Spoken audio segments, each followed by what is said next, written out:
अस्सलाम वालेकुम। YouTube channel आवाज़े क़िस्सा पर खुश आमदीद। ओढ़ने वाली देग।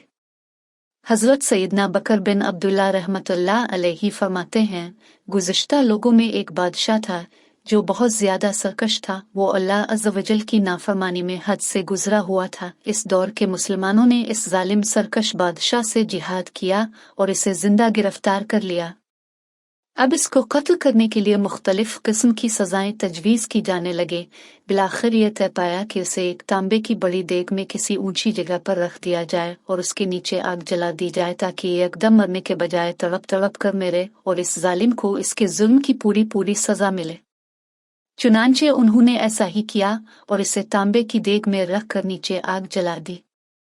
वो बादशाह बहुत घबराया और अपने झूठे खुदाओं को बारी बारी पुकारना शुरू किया और कहने लगा, ये मेरे माबूदो, मैं हमेशा तुम्हारी इबादत करता रहा, तुम्हें सजदे करता रहा, अब मुझे इस दर्दनाक अजाब से बचाओ।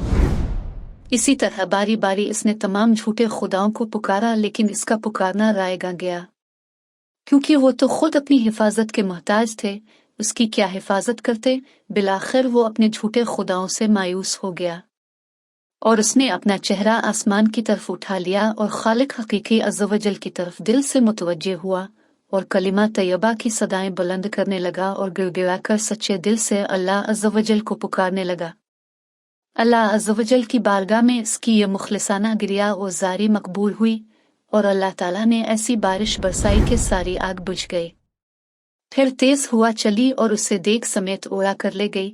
अब वो हुआ में उड़ने लगा और ये कलिमा तैयबा की सदा बुलंद करता रहा। फिर अल्लाह अज़्ज़ वजल ने इसे देग समेत ऐसी कौम में उतारा जो मुसलमान न थी, बल्कि सारी कौम ही काफिर थी। जब लोगों ने देखा कि देग में एक शख्स है और वो कलिमा तैयबा पढ़ रहा है, तो सब लोग इसके आरद गिर्द जमा हो गए और कहने लगे, तेरी हलाकत हो, तो ये क्या कह रहा है?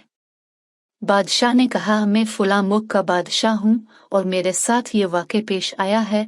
जब लोगों ने बादशाह का किस्सा सुना तो सब के सब कलिमा पढ़कर मुसलमान हो गए और माबूद हकीकी अज़्ज़ वजल की इबादत करना शुरू कर दी।